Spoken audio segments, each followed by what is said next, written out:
আমি যখন ঘুমাই ভার্সেস আমার মা যখন ঘুমায়। আমি যখন ঘুমাই। এই ঘরের ঝুল ঝাড়া থেকে শুরু করে ঘর মোছা থেকে শুরু করে কাপড় কাচা থেকে শুরু করে রান্না করা থেকে শুরু করে সব কিছু আমাকেই করতে হয়। বেলা পর্যন্ত পড়ে পড়ে ঘুমাবে এই ঘরের মানুষগুলো।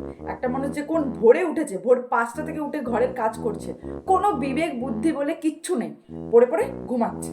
কত ঝুল পড়েছে না, একটু ঘরের ঝুলটা ঝেড়ে দিই, সেসব কেন করতে যাবে?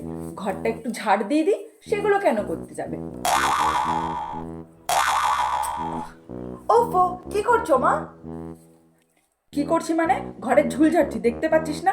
তোর মতো বেলা 12টা পর্যন্ত পড়ে পড়ে ঘুমাবো অত ভাগ্য করে তো আমি আসিনি না, তাই ঝুল ঝাড়ছিলাম। তো ঘরে ঝুল হয়েছে তো ঘরটা ঝাড়ো, আমার মুখটা কেন ঝাড়ছো? হ্যাঁ, তো তোর মুখটাও নোংরা হয়েছে তাই ঝেড়ে দিচ্ছিলাম। ভাল লাগে না।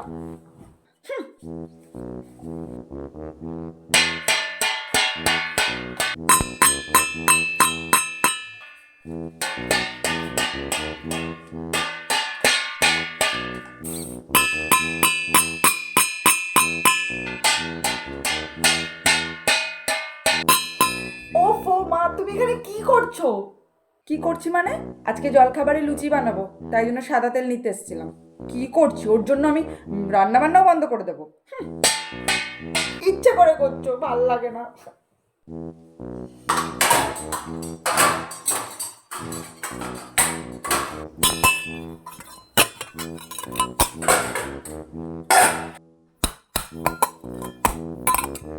এই কটকটি, এই কটকটি, কি হলো?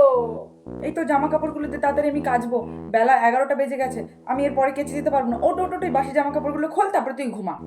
তোমাকে এখনই কাচতে হবে? তুমি পরে কাচতে পারবে না? কি হয়েছে তোর জন্য আমি বেলা 11টা পর্যন্ত পড়ে পড়ে কাজ করবো নাকি? আমি ঘুমাবো না? আমার রেস্টের দরকার হয় না?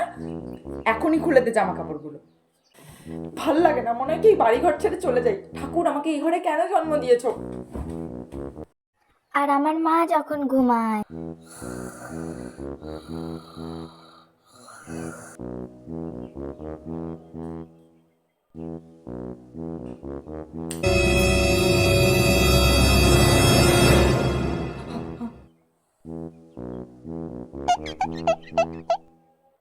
জানোয়ার মেয়ে একটা, আমার ঘুম সহ্য হয় না।